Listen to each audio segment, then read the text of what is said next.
going to break down for you today Behringer versus Klon, the lawsuit that is on tap, where a famous guitar pedal maker, Finnegan, is suing the behemoth, the greatest electronic music company in the world.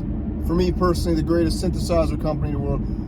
Finnegan and Klon LLC is suing Behringer for their recreation of the SYNTH pedal, the Klon pedal, it's like everyone says, the basic overdrive pedal that sells for $5,000 on Reverb. Total scam, crazy.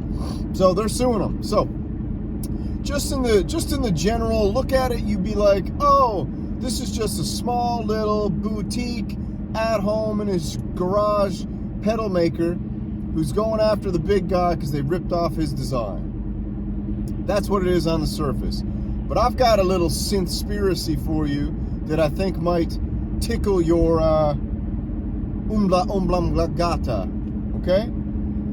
So let your mind be stretched for a second. Let that neuroplasticity work into your brain matter for a minute, and think about this.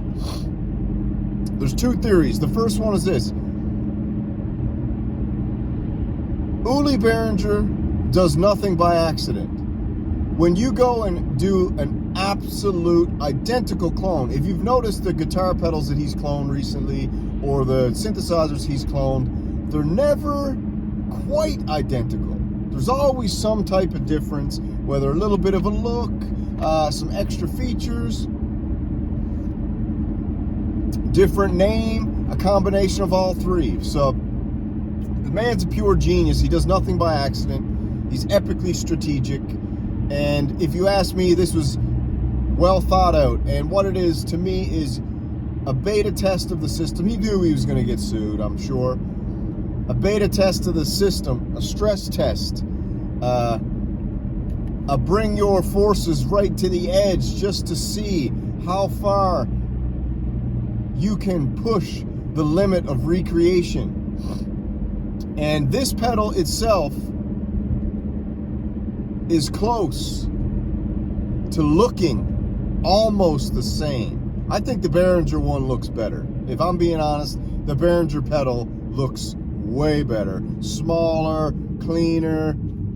I mean, don't get me wrong. It's kind of similar. Almost like exact. But like, that doesn't matter. It's similar. So what I think's happening here, one synthspiracy in my mind is, this is a stress test, and if Music Tribe, Behringer, if they can win this lawsuit, they've then set the precedent now, along with all the other court cases they won with the Gibson and a bunch of other stuff, where if they can win this case, if they contest it and win, they have just made a friggin' airtight, rock solid journey to be able to recreate anything out there right now, almost looking exactly like it is, depending on some fine legalities. But if you don't think that they thought about this, I mean, you're crazy. A good friend of mine, Echo Craft, you might as well call him Echo Occam's Razor. He only thinks that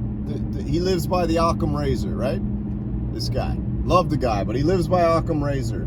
Sometimes he thinks everything's bubblegum and unicorns, and there's nothing going on behind the scenes, okay? Love the guy. But in this situation, I can tell you right now, this was a well thought out, in my opinion, chess move on the grand board of corporate warfare. My opinion. Now, to jump over to my second theory, if you'll allow me to dig into this one, the law companies representing, law firms, whatever you want to call them, representing Klon, aren't you just like Joe Blow down the road, his buddy? They're not just some regular run-of-the-mill law firm. You know, these are big dogs, big wheels, okay? These are the kind of law firms that, you know, they represent, they play for the big dollars. You know, they're not just screwing around. So, not only that, there's two law firms in involved in this. Two big dirties, big daddies, sorry, involved in this. My opinion, and this is just all opinion, is that there's more to this than just Klon, who lets every Joe Blow from every corner of the great globe clone their pedal.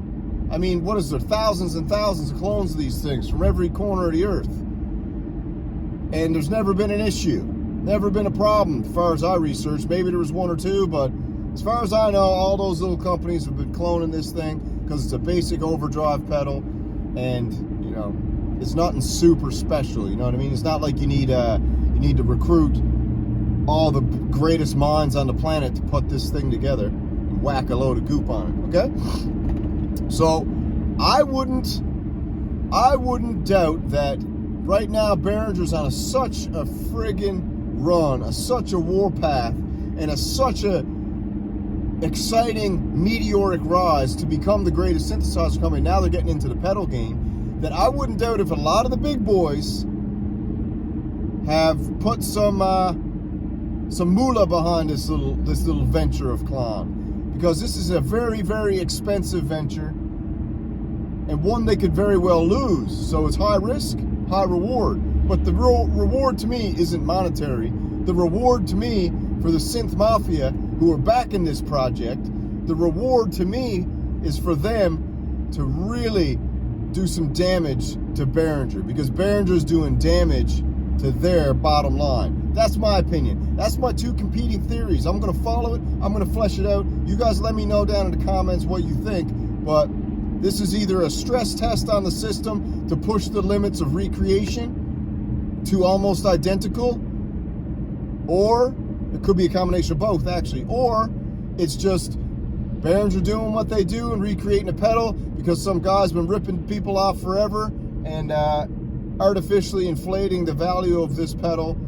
He's let everybody clone it, and now he sued them with the backing of the Synth Mafia behind him, and maybe more than the Synth Mafia, maybe the Synth Illuminati, the electronic music Illuminati. And if you don't think that exists, baby, then you probably still think we're living on a spinning ball, baby. Slow.